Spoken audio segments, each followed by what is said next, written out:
Andrei Romanovich Chikatilo, conocido como el carnicero de Rostov, perpetró una de las series de asesinatos más atroces en la historia de la Unión Soviética entre 1978 y 1990. Con un total de 52 asesinatos confirmados judicialmente, Chikatilo desarrolló un patrón criminal caracterizado por la extrema violencia contra mujeres y niños.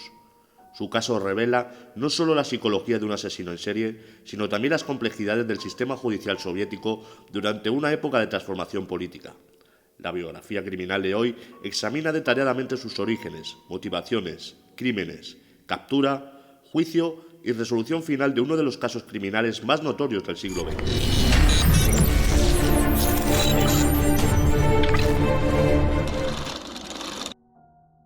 Andrei Romanovich Chikatilo nació el 16 de octubre de 1936 en Yabluzne, una pequeña aldea ucraniana durante la época stalinista de la Unión Soviética. Su llegada al mundo coincidió con uno de los periodos más sombríos de la historia soviética, caracterizado por una hambruna devastadora que afectó especialmente a Ucrania tras la colectivización forzosa impuesta por Stalin. Este contexto histórico de privación extrema y brutalidad social constituiría un telón de fondo significativo para su desarrollo psicológico.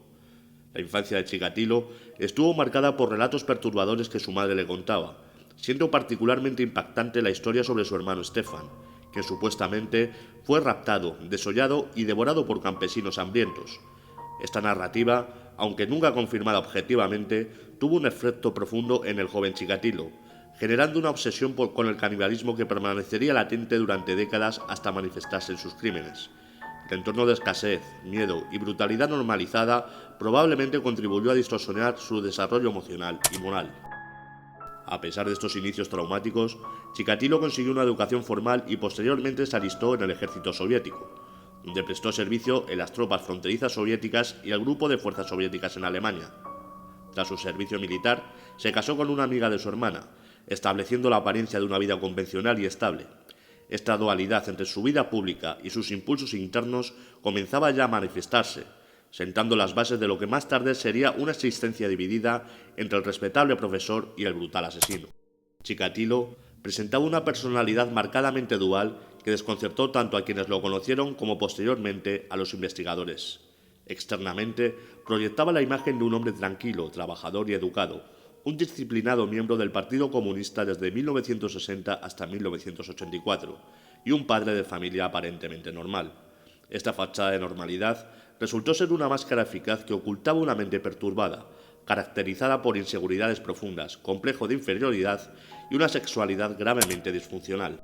Su carácter introvertido e inseguro, plagado de numerosos complejos, constituía el cimiento psicológico sobre el cual se construyó su comportamiento criminal. Los informes sugieren que Chikatilo pudo haber sufrido acoso escolar durante su infancia, y paradójicamente también fue objeto de burlas por parte de sus propios alumnos cuando ejercía como profesor, situaciones que posiblemente exacerbaron sus tendencias violentas latentes. Estas experiencias de humillación reforzaron su sensación de impotencia social, creando un círculo vicioso de resentimiento y fantasías compensatorias de dominio y poder.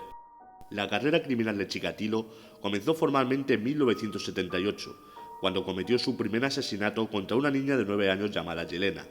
Este primer crimen estableció el patrón que seguiría en sus futuras víctimas. Atrajo a la menor a una cabaña aislada, intentó desnudarla y cuando la niña sangró durante el forcejeo, Chikatilo experimentó una excitación que desencadenó un ataque brutal.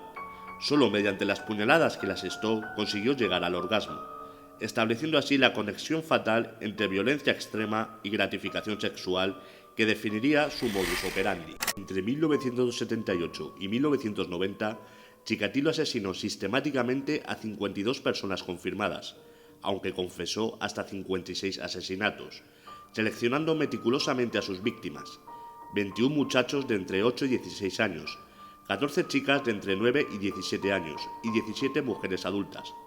Su método consistía en ganarse la confianza de sus víctimas, generalmente en estaciones de tren o lugares públicos, ofreciéndoles golosinas, pequeños regalos o simplemente aprovechando su posición como figura de autoridad. Una vez aisladas en bosques o áreas remotas, desataba una violencia extrema que incluía violación, mutilación y en muchos casos canibalismo. Un trágico error judicial marcó el inicio de la investigación. Tras el primer asesinato de Chikatilo en 1978, Las autoridades condenaron y ejecutaron a un hombre inocente, Alexander Kravchenko. Esta injusticia no solo costó la vida a un inocente, sino que también permitió que Chikatilo quedara libre para continuar su serie de asesinatos durante más de una década, aumentando exponencialmente el número de víctimas. Conforme los cuerpos se acumulaban y los patrones se hacían evidentes, las autoridades finalmente desplegaron un operativo masivo que involucró aproximadamente a 600 detectives que vigilaban estaciones de tren y áreas boscosas donde se habían descubierto los cuerpos. El punto de inflexión llegó el 6 de noviembre de 1990, cuando el sargento Igor Rybakov observó a un hombre de traje y corbata salir de un bosque con un dedo vendado y manchas de sangre en la mejilla. Rybakov documentó el encuentro en un informe rutinario. 5 días después, se descubrió un nuevo cadáver en la misma zona, estableciendo la conexión que finalmente conduciría al arresto de Chikatilo el 20 de noviembre de 1990. El proceso judicial contra Andrei Chikatilo comenzó el 14 de abril de 1992, convirtiéndose en uno de los juicios más mediáticos y sensacionales en la historia de la recién formada Federación Rusa tras la disolución de la Unión Soviética. El juicio se desarrolló en un ambiente extremadamente tenso, con los familiares de las víctimas intentando traspasar las barreras policiales para acercarse a la jaula metálica donde Chikatilo permanecía confinado durante las sesiones.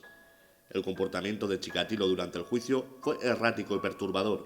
Frecuentemente emitía gruñidos y mostraba conductas extrañas, posiblemente intentando reforzar una estrategia de defensa basada en la insania mental. Sin embargo, a pesar de estos intentos, el tribunal determinó que Chikatilo estaba mentalmente sano y por lo tanto era plenamente responsable de sus actos. La sentencia, un documento voluminoso de 330 páginas, fue leída durante 2 días y culminó con la condena a muerte de Chikatilo por 52 asesinatos. Al anunciarse la pena capital, los asistentes en la sala estallaron en una ovación, reflejando el profundo impacto emocional y la sed de justicia que el caso había generado en la sociedad. A pesar de los esfuerzos de su abogado por apelar el veredicto, insistiendo en la perturbación mental de su cliente, la sentencia se mantuvo firme. Andrei Chikatilo fue ejecutado el 14 de febrero de 1994, mediante un disparo en la nuca, método estándar de ejecución en el sistema judicial ruso de la época. Su muerte marcó el final de uno de los casos criminales más notorios del siglo XX, pero su legado perdura en múltiples dimensiones, desde la criminología hasta la cultura popular. Si habéis llegado hasta aquí, os agradecería que os suscribierais al canal y me dejarais un like. Hasta la próxima biografía.